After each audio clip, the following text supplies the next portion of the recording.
Kung nagustuhan mo ang recap nato, baka naman, maka-subscribe ka, at paki-like na rin. Salamat! Ang sagisag ng kontrata ng Growler. Tanging ang kontratado lamang ang maaaring gumamit ng kakayahan nito. Tinawag ng bayani ang espada ng sumisigaw na mandirigma na hindi kapanipaniwala. Namukha ng brunette ang kanyang bibig sa pagkamangha, at nagtanong kung paano niya nalaman ang pangalan nito.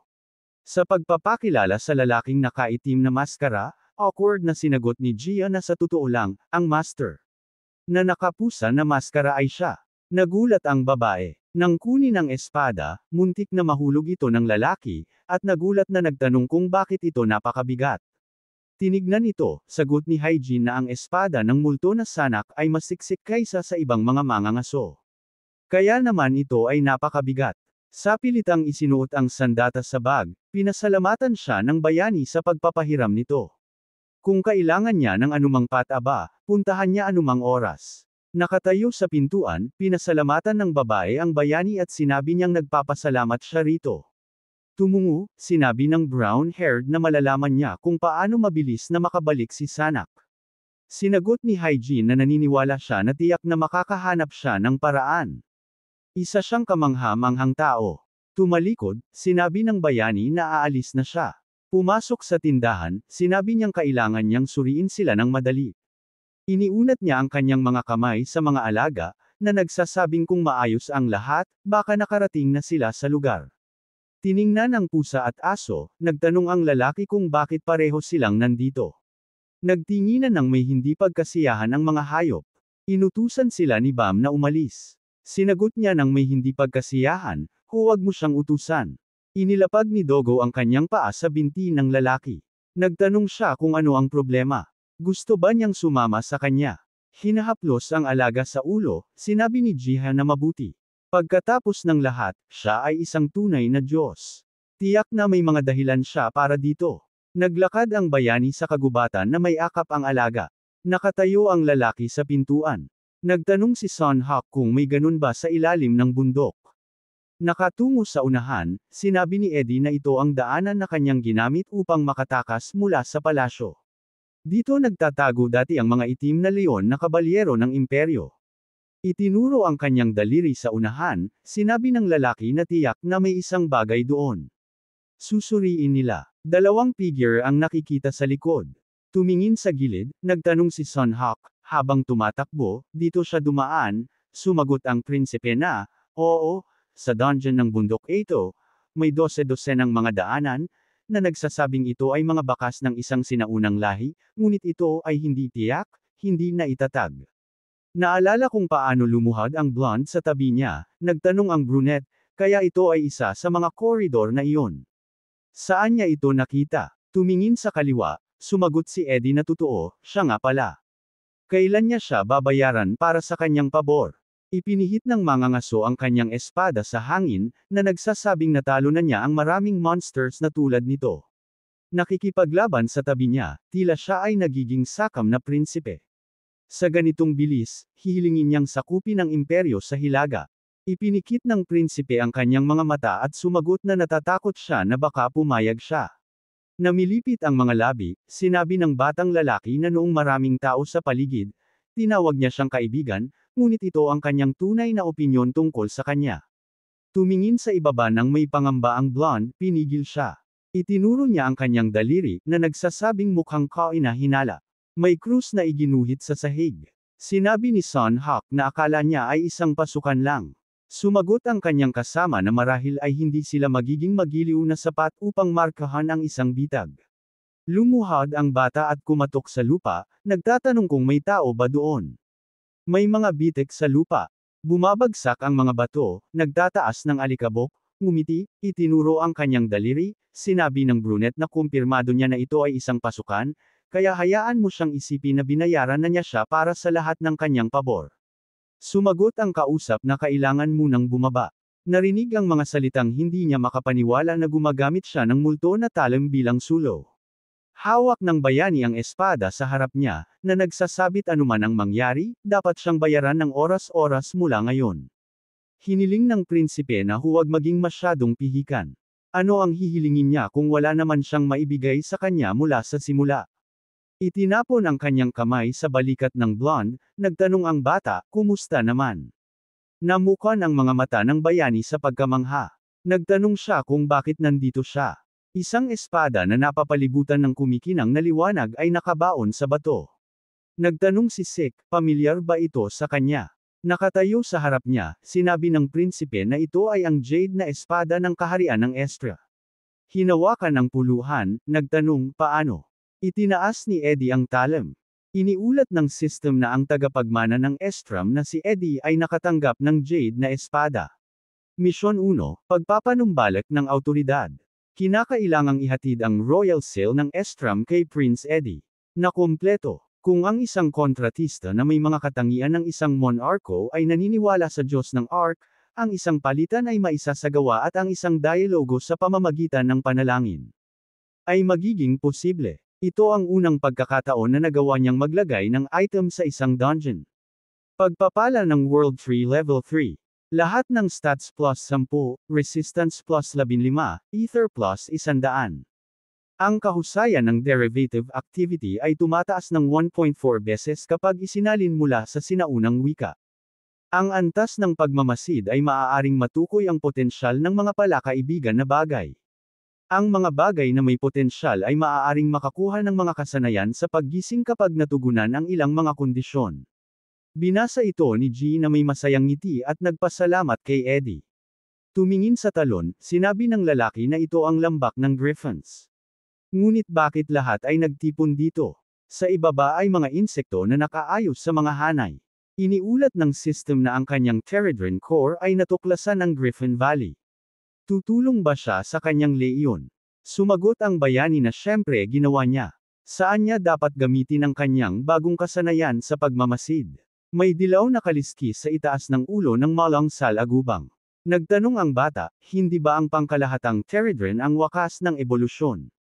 Ngumiti, naisip ng bata na berde na siya kung nakakuha din siya ng buong kasanayan sa paggising. May mga katulad na kaliskis sa itaas ng mga ulo ng ilang mga insekto. Naisip ng bayani na tila ang pagmamasid ay mas kapaki-pakinabang kaysa sa maaari niyang isipin. Nagtapon ng pagkain si G sa mga Pteridrine. Pagkatapos ay lumingon siya upang makita ang alaga na tumatahol sa kanyang likod. Lumingon, nagtanong kung bakit siya tinawag. Biglang umakyat si Dogo sa kanyang backpack at sinabi ng bata na magnanakaw siya ng merienda. Ibibigay niya ang lahat sa kanya. Gayunpaman, hinailan ng aso ang isang espada at sinabi ng bata na delikado. Tiningnan ang kumikinang na liwanag na pumapalibot sa alaga, nagulat ang bata. Binuksan ni Dogo ang bibig nito. Iniulat ng system na ang naghahatid ng kalooban ng Diyos, si Growler, ay sinusubukan na mabawi ang ilan sa kanyang nawalang kapangyarihan. Ligtas na pagbawi. Kailangan ng 2,000 essences. Hindi maibabalik ni Growler ang kapangyarihan maliban kung gagamitin ang essence. Lumitaw ang isang babala na kung nabigo ang pagsipsip, ang Diyos ng kalikasan ay babalik sa orihinal na anyo nito. Tiningnan ni Gio ang window ng impormasyon ng may pagkamangha, na nagsasabing kailangan niyang gastusin ang karamihan sa essence. Ngunit hindi mahalaga. Si Dogo ay parang pamilya sa kanya. Sinunggaban ng lalaki ang mga nagniningning na kristal sa kanyang kamao. Isang maliwanag na glow ang lumamon sa bayani. Tinakpan ni G ang kanyang mukha ng kanyang mga kamay. Nakapikit ang kanyang mga mata. Pagkatapos ay binuksan niya ang isang mata. Sa harap niya ay isang malaking aso. Hinawakan ang ilong nito, nagtanong ang bayani, si Dogo ba ito? Ang aso ay umungol. Namukha ni G ang kanyang bibig sa pagkamangha, narinig na ang tagapaghatid ng Panginoon. Ngumuso si Dogo at nagtanong kung paano siya nang ahas na tawagan siya ng ganyang cute na pangalan. Kahit na siya ay kumikilos bilang kinatawan ng Diyos, hindi niya siya patatawarin. Pawis ang mukha ng naguluhan na batang lalaki na humingi ng tawad. May pagmamalaking tumalikod, sinabi ng aso na hindi ito ay hindi niya gusto. Sinabi niya ito dahil bihira ang ganitong pagkakataon. Tiningnan ang nakaupong batang lalaki, pinasalamatan siya ni Dogo, na nagsasabing salamat sa kanya, nagkaroon siya ng isa pang pagkakataon sa mundong ito. Kinuskos ang kanyang ilong ng mahiyain, sumagot ang bata na nakakahiya ng kaunti. Nagulat ang batang lalaki na naisip ang puno sa lungsod. Narinig na ang hinaharap ay ngayon ay napakahalaga. Kung ang kapalaran na naghihintay sa kanila ay ang pagpapanumbalik ng mundo o isa pang pagkawasak ang hinti sa kanila, nakasalalay ito lahat sa kanyang pagpipilian. Tiningnan ang glow mula sa itaas, sinabi niya na nauubos na ang oras. Tumingin siya sa ibaba at sinabi sa maliit na batang lalaki na magmadali at lumaki. Tumayo ang batang lalaki sa harap ng higanteng aso at sumagot na sapat na siyang matanda. Ipinikit ni G ang kanyang mga mata mula sa nakasisilaw na liwanag, narinig na magkikita ulit sila. Namukha ng shock na bayani ang kanyang bibig. Nakahiga siya sa lupa, nakabuka ang kanyang mga braso. Bumangon, sinabi ng lalaki na nagising siya, determinado, sinunggaban ang kanyang kamao. Ulit ni Gio na ang kanyang growler ay nagsabi, ang hinaharap ang mahalaga. Tiningnan niya ang tanawin sa unahan, na nangangakong gagawin niya ang lahat ng kanyang makakaya. Isang lumilipad na insekto ang lumitaw sa malapit. Sinabi ng lalaki na nag-aalala siya tungkol dito. Inilabas ang isang libro mula sa kanyang backpack, iminungkahi niya na tapusin ang pangangaso ng Ethan. Isinulat ng lalaki sa libro, na inaasam ang mga lumilipad na griffins. Naglakad pababa si Eddie sa mga Dalesdis na nagsasabing hindi siya makapaniwala na nakuha niya muli ang espada. Ito ay isang tunay na himala. Tumaas si Sick na nagsasabing iniisip lang niya na maganda na makakuha ng bagong sandata. Sumagot ang prinsipe na ang espadang ito ay pambansang kayamanan ng kaharian ng Estram. Determinadong lumingon sa kanyang kaibigan, sinabi ng brunette na marahil ang espada ay isang uri ng senadoryas ng aksyon, at tinanong niya kung ano ito. Nakatayo sa tabi niya, ipinaliwanag niya na nais niyang sabihin na kung hindi niya itinuro ang kanyang espada kay Baron Grow, sa huli ay tatalikuran siya nito. Sino ang nakakaalam, baka ngayon ang araw na iyon. Lumingon na may determinadong ngiti, sinabi ng bayani sa kanya na sabihin lang sa kanya na papatayin niya silang dalawa bilang pasasalamat sa pagligtas sa kanya. Ngumiti ang prinsipe at sinabi na naiintindihan niya siya, ngunit gaano man kasama ang kanilang ginawa, sila rin ay kanyang mga nasasakupan. Ipinikit ang kanyang mga mata, huminga ang kanyang kasama, na nagsasabing hindi siya nagulat na ang kanilang mabait na prinsipe ay nagsabi noon. Hayaan siyang magpatuloy sa parehong diwa. Tumangala sa pagkamangha si Eddie at tinawag ang kanyang kaibigan na nagtanong kung ano ang oras na ito at tuman. Gala din sa gitna ng mga taluktok ng bundok. May mga maliwanag na kislap. Nagtanong ang lalaki kung ano ang nangyayari doon at narinig ang sagot na dapat nilang suriin. Gumawa ng mga tala si G sa libro.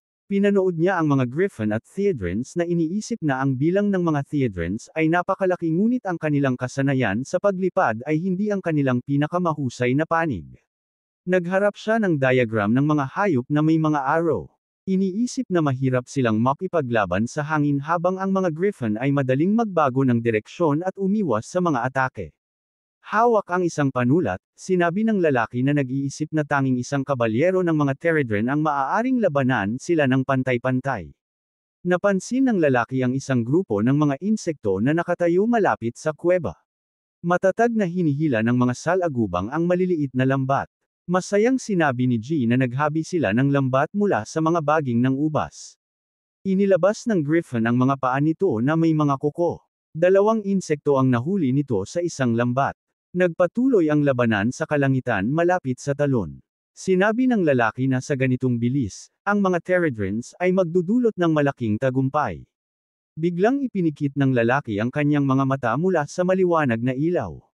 Ang kaliskis sa itaas ng ulo ng isa sa mga insekto ay ganap na napuno at lumitaw ang isang abiso na ang potensyal ng kabalyero ng drone ay umabot sa 100%.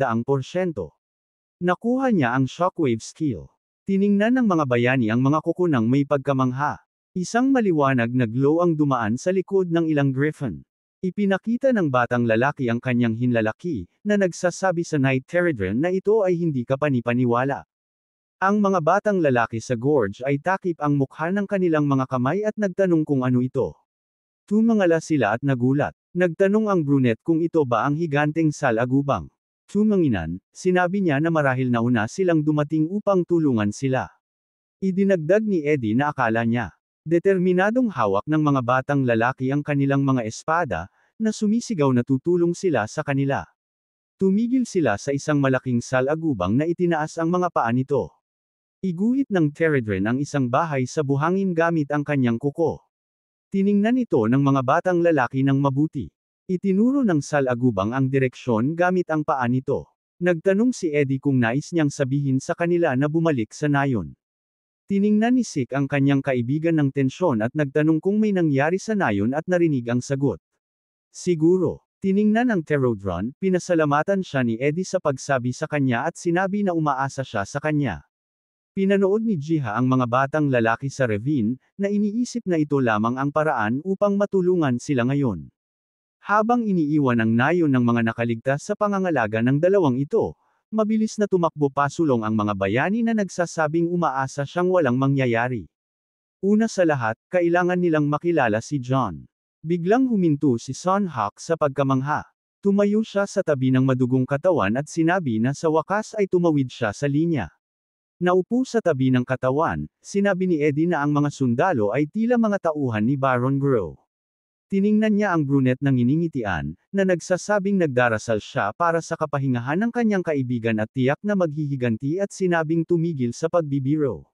Lumingon, minadali niya ang kanyang kasama at sinabi na dapat na kinuha ni Baron Grom ang santo bilang hostage. Determinadong iniwagayway ng brunette ang kanyang espada, na nagsasabing paano siya nang ahas hawakan ang nobya ni Eddie. Idinagdag niya na ito ay kalapastanganan. Tumingin sa ibaba ng nag-iisip, nagtanong ang batang lalaki kung saan napunta sina John at ang iba pa, sumagot ang prinsipe na marahil N. Agtatago sila malapit sa nayon at ang kanilang John ay isang maingat na tao, hindi katulad niya. Hinawakan ng mga sundalo ang mga tao ng Tide, na sumisigaw ng mga hinihingi na buksan ang pinto. Pinangunahan nila ang mga nayon sa pamamagitan ng mga lubad. Lumingon si John nang itulak siya ng mga salitang magmadali.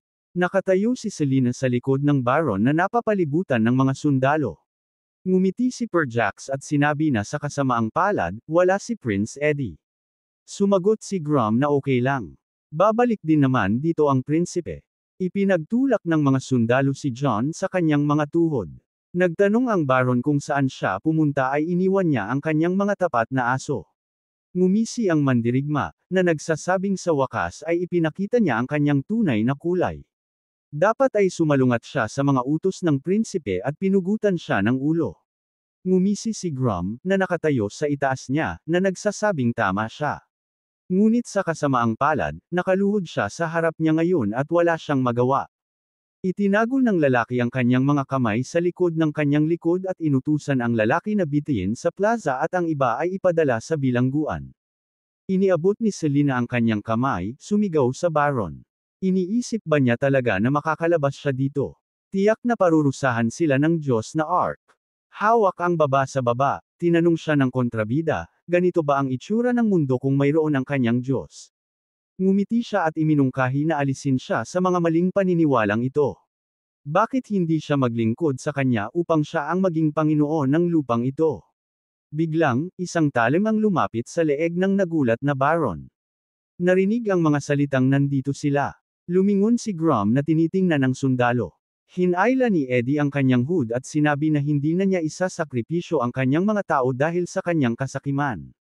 Galit na galit nang iningitian ng lalaki, tinatawag siya ng mga pangalan.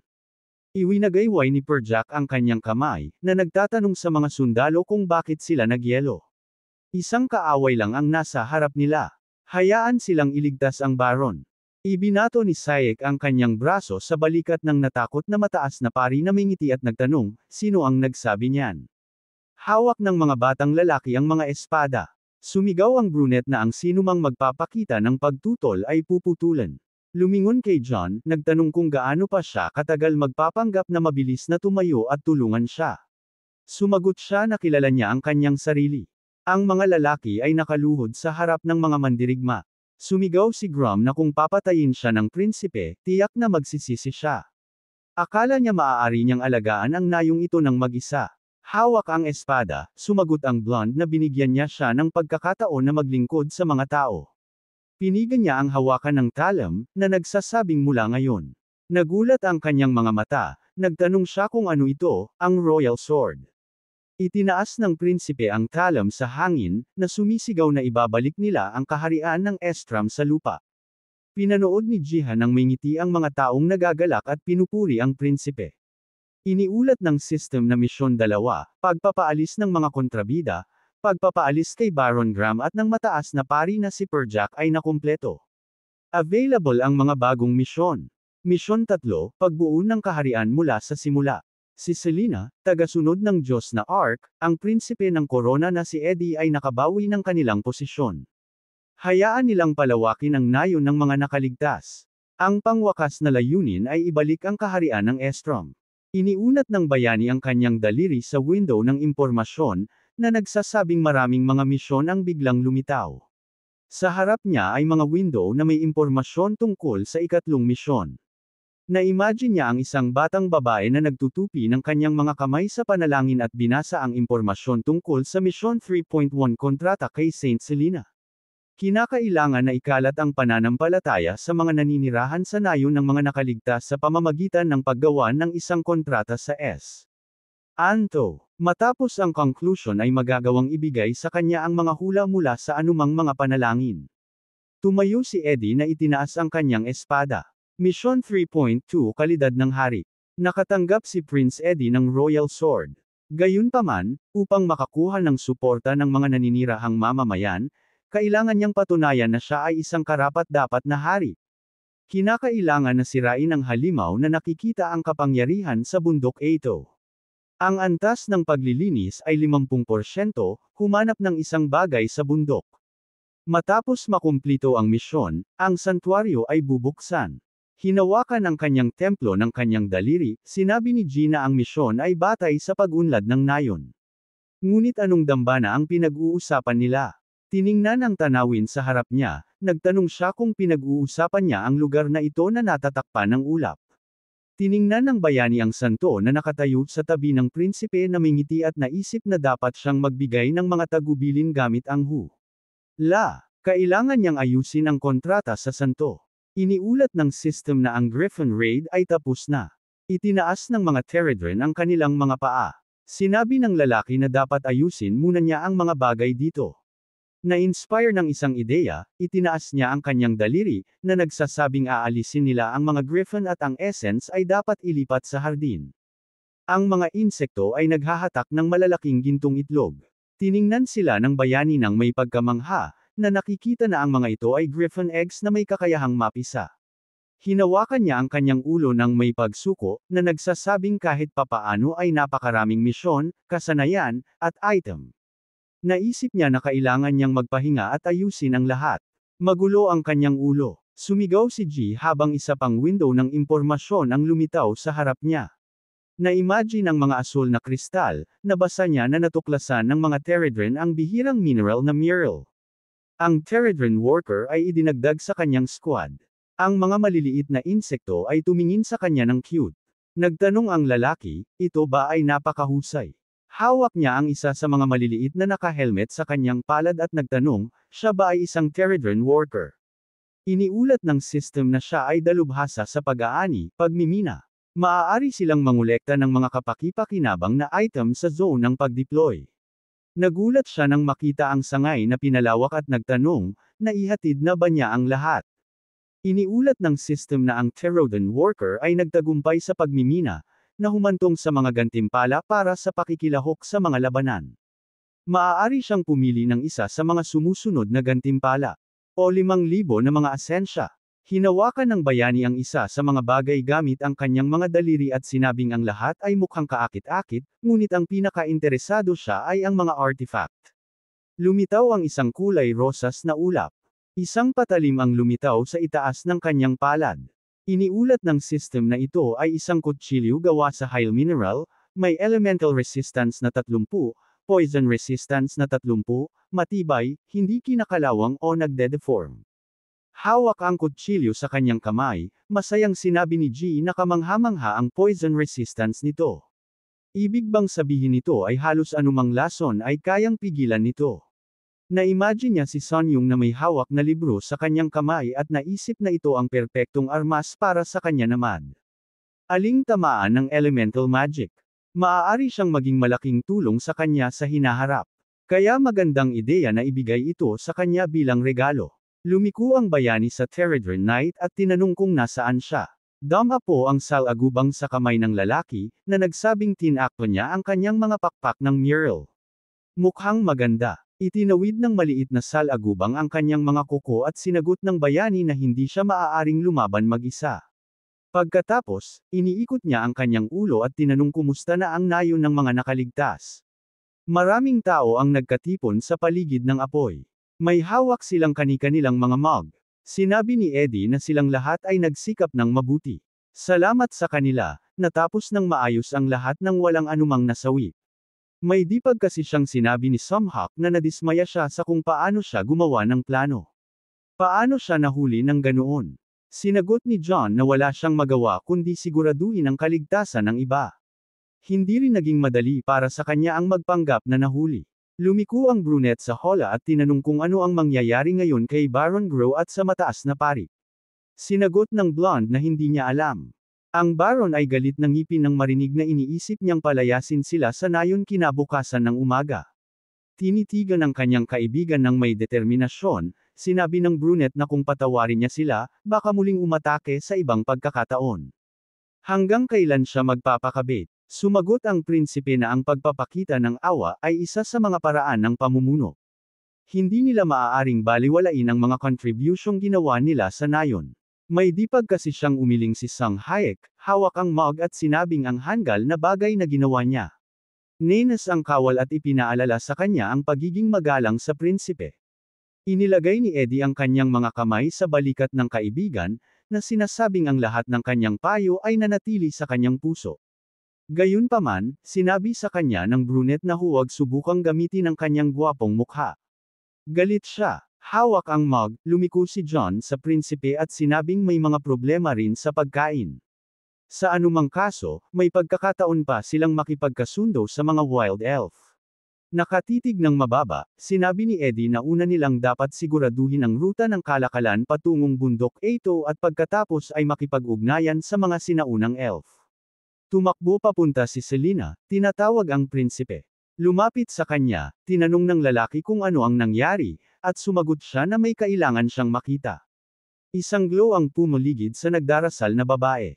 Itinaas niya ang kanyang mga kamay kung saan lumitaw ang mga dilaw na rune. Tinitigan ang lalaki, tinanong ni Sunhyuk kung ito ay isang uri ng mensahe na nakasulat dito. Sumagot siya na ang inapo ng pamilyang Maharlika ay dapat pumunta sa isang lugar na pinamumunuan ng apostol ng Diyos. Namangha ang blonde sa santa na nagsabing habang siya ay nagdarasal, ang apostol ng Diyos na Ark ay nakipag-usap sa kanya at hiniling sa kanya na ihatid ang hulang ito sa prinsipe. Napaisip na hinawakan ng prinsipe ang mga rune at sinabing ito ang kumpidant ng Diyos.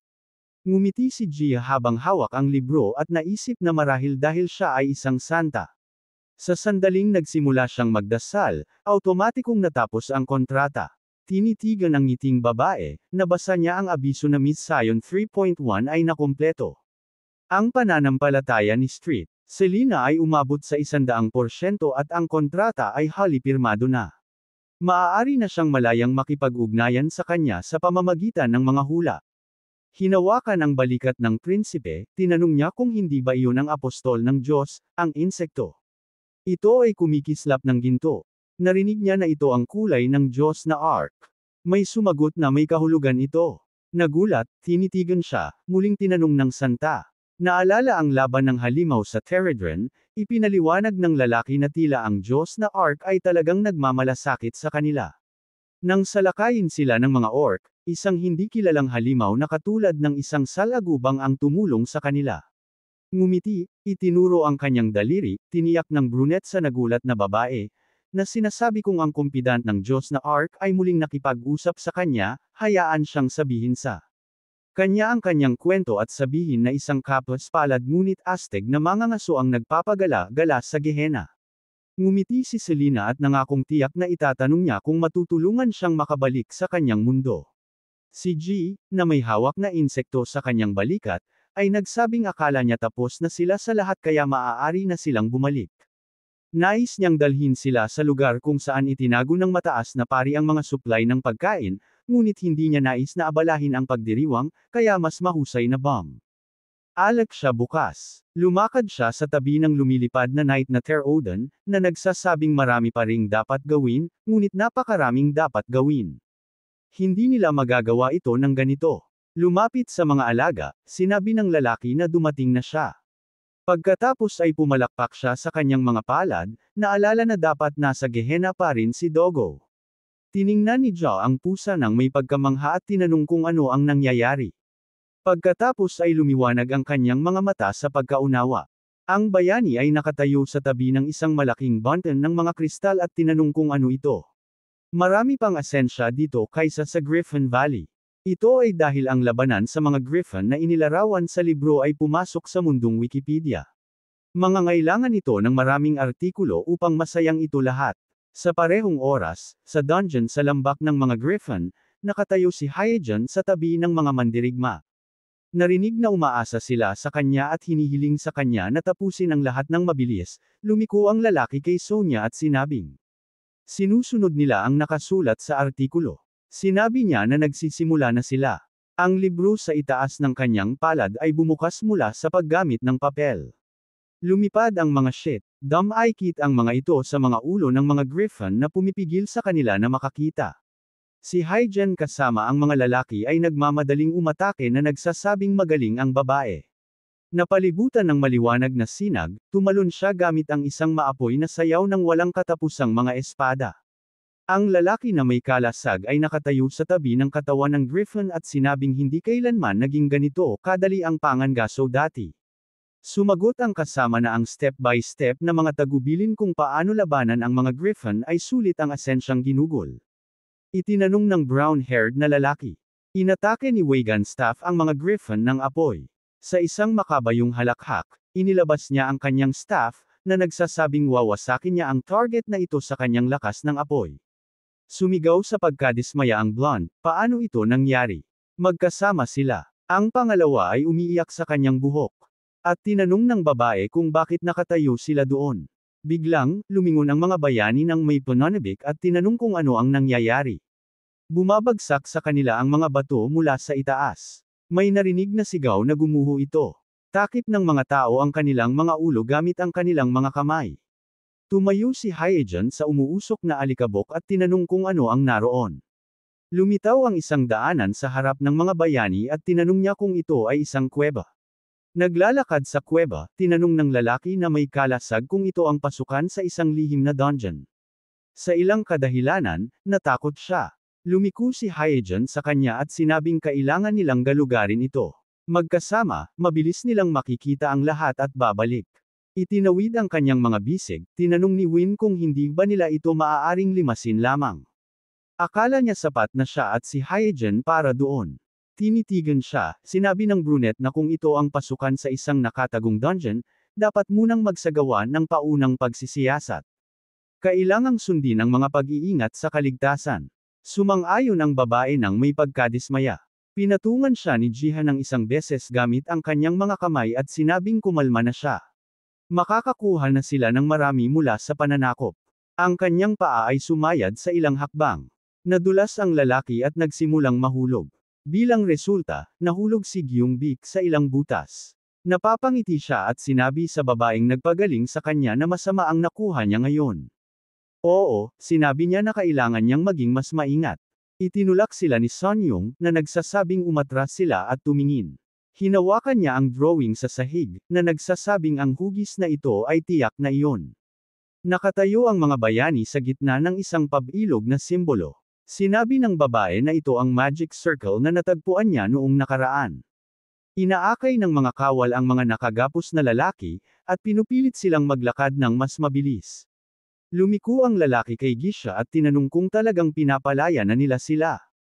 Kumpirmado niya. Umungol si Grum, sumigaw sa prinsipe na kung papalayasin nila siya sa nayon, tiyak na pagsisisihan nila ito. Tinitigan siya ng blonde ng tahimik. Pagkatapos ay tiningnan niya ang lalaking namumutla at tinawag siya sa pangalan. Hinawakan ni Eddie ang kanyang espada.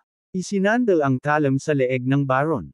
Sinabi niya na binibigyan niya siya ngayon ng pagkakataon para sa pagtubos.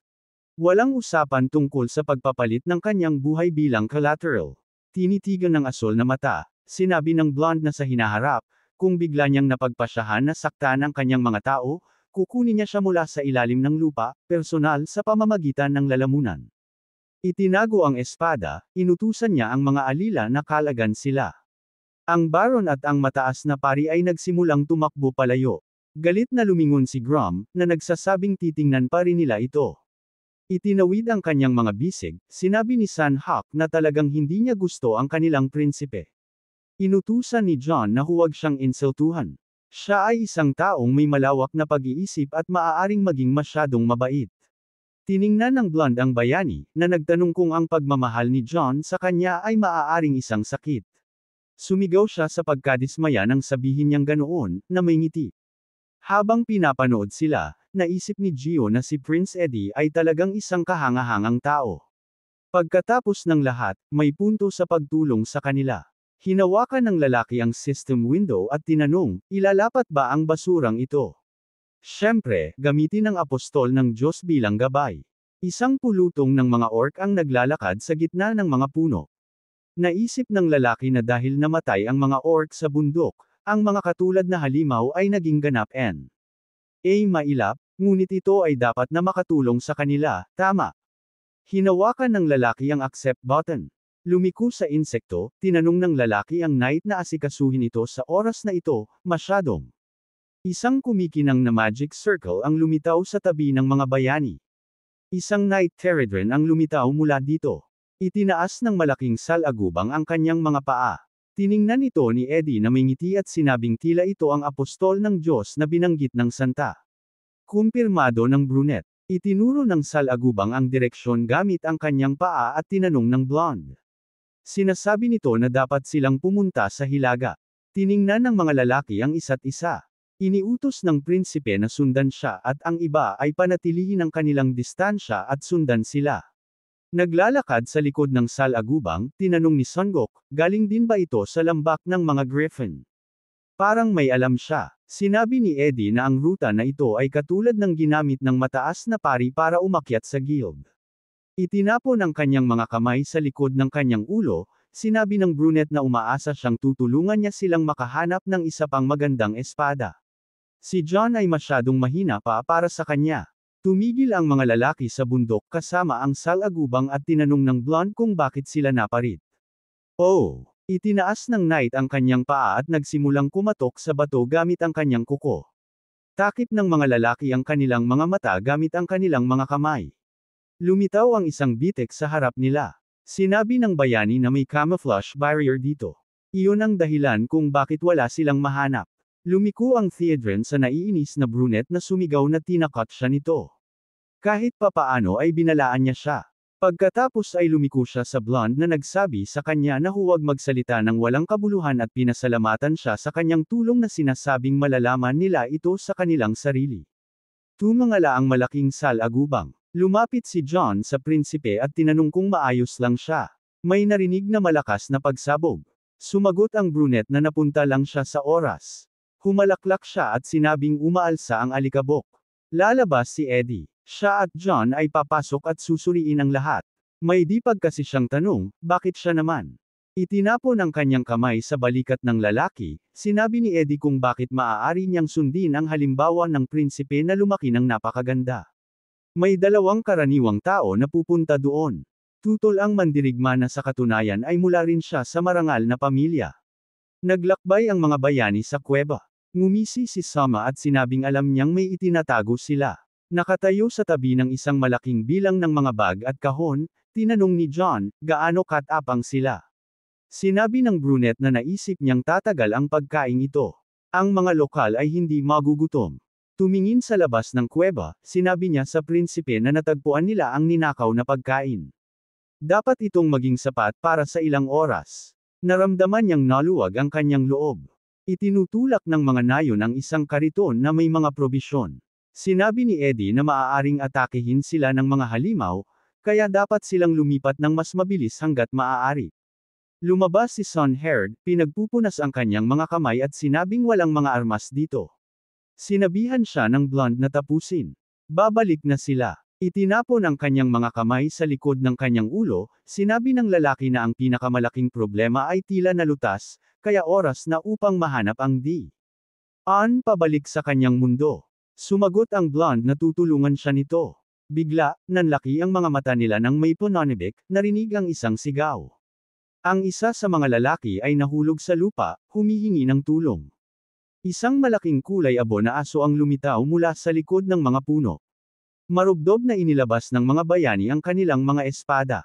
Ngumisi si Song Hik nang may pananibik, tinanong kung saan siya nanggaling. Walang mga halimaw sa paligid. Ngipin ng aso. Tumingin sa harapan, sinabi ni Eddie na kukuha siya ng kabilang panig. Iniunat ng brunette ang kanyang kamay, pinigilan siya, na nagsasabing siya ay isang prinsipe. Lumilingon, ipinagpatuloy niya na dapat siyang maging responsable sa mga tao. Nakatayo sa harap ng aso, sumigaw ang lalaki sa kanya na tumakbo ng mas mabilis. Didistrehin niya ito at bibilhan sila ng oras. Lumiko sa mga tao, iniutos ng prinsipe na tumakbo ng mas mabilis hanggat maaari.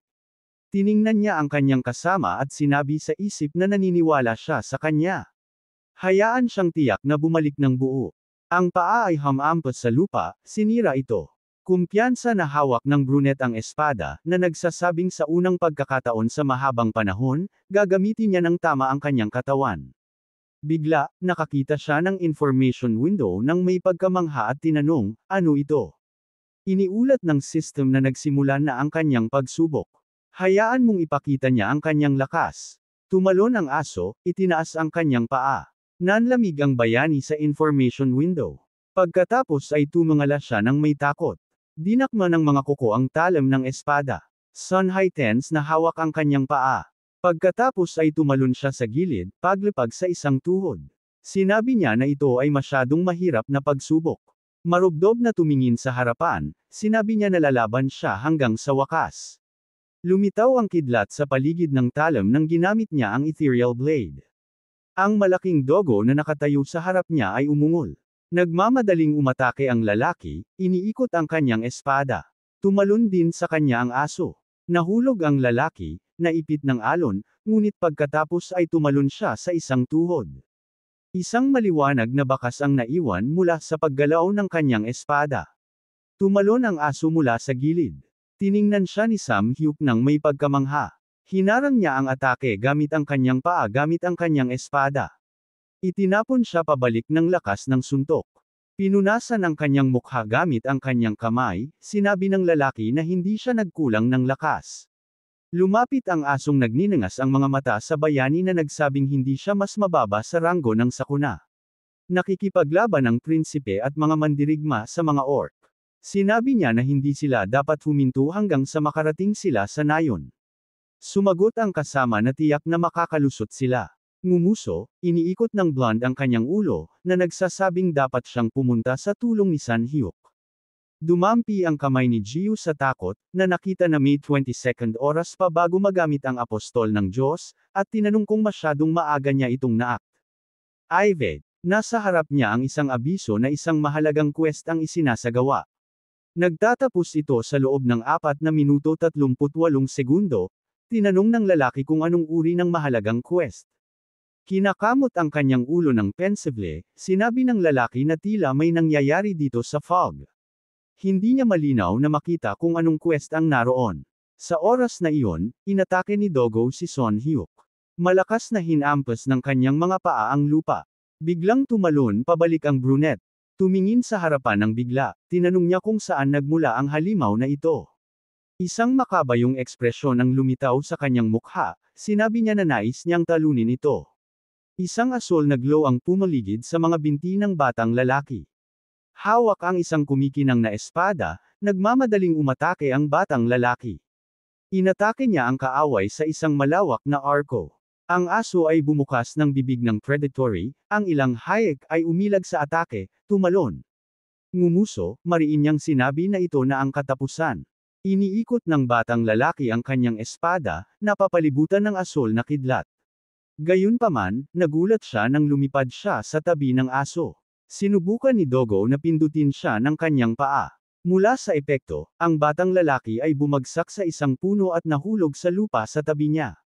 Lumapit si Dogo. Narinig ang kanyang tinig, na nagsasabing siya ay katawa-tawang mahina kumpara sa nakaraang henerasyon at hindi pa sapat na malakas upang gamitin ang kanyang kapangyarihan. Nanginginig ang mga kamay ni Sun KS habang sinusubukang bumangon. Sumandal sa espada, sinabi niya na hindi pa siya. Tumangalan ng may pagkukunot noo, ipinagpatuloy niya na hindi pa siya sumusuko. Iniikot ng aso ang kanyang paa, sumisigaw sa lalaki na malaman ang kanyang lugar. Itinutok ng malaking paa ang batang lalaki sa lupa. Ngumuso ang brunette, nakalat sa ilalim ng mga kuko. Iniikot niya ang kanyang espada, na nagsasabing hindi siya maaaring mamatay dito. Kinagat ng aso ang dulo ng talem. Ngumigit-ngit ng ngipin, ipinagpatuloy ni Sun Hai na dapat siyang bumalik sa kanyang tinitirhan. Inyabisohan siya ng system window na tapos na ang oras. Naipasa na niya ang pagsubok sa growler. Ngumisi ang aso at sinabong outrage siya. Tiningnan siya ng brunette ng may pagkamangha. Napalibutan ng isang gintong glow, sinabi ng hayop na siya ay isang lalaki na ipinanganak na may kapalaran ng isang pinuno.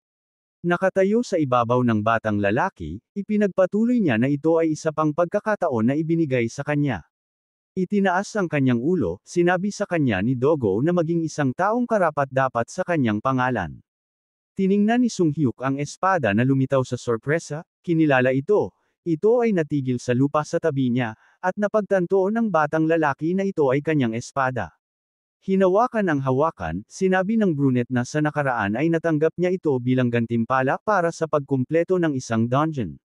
Paano siya napunta dito? Ang kanyang mga daliri ay piniga ang talem. Itinaas ni Sungak ang espada. Ngumiti sa kanya, sinabi niya ang tungkol sa mga salitang iyon, ang banal na Diyos ay talagang umiiral. Bumaling ang lalaki nang marinig ang ingay at sinabing kailangan naming magmadali upang tumulong. Marubdob na piniga ang espada. Mabilis siyang tumakbo, na nagsasabi kay Eddie na papunta na siya. Hintayin niya ng kaunti. Nagulat si Gio nang makakita ng abiso na ang mahalagang quest, ang Growler Trial, ay nakumpleto. Bumalik siya sa kanyang mga bisig. Ang kulay abo na aso ay bumalik sa isang maliit na sukat. Maingat na nahuli siya ng bayani, na nakilala siya. Itinaas ni Dogo ang kanyang paa. Sinabi ng bayani na ang kanyang cutie ay bumalik. Parang medyo naging maliit siya. Sinubukan ng aso na gamitin ang kanyang paa upang pigilan ang kanyang sarili na may akap ng bayani, na nagsabing napakamis niya at natutuwa siya na ligtas siyang bumalik. Pinuputol ng bayani ang mga halimaw na may maliwanag na sinag. May narinig na sigaw na ang nayon ay nasa kanto. Lumingon si John na sumisigaw ng babala tungkol sa nasa likuran niya. Isang halimaw ang tumatakbo sa likod ni Eddie.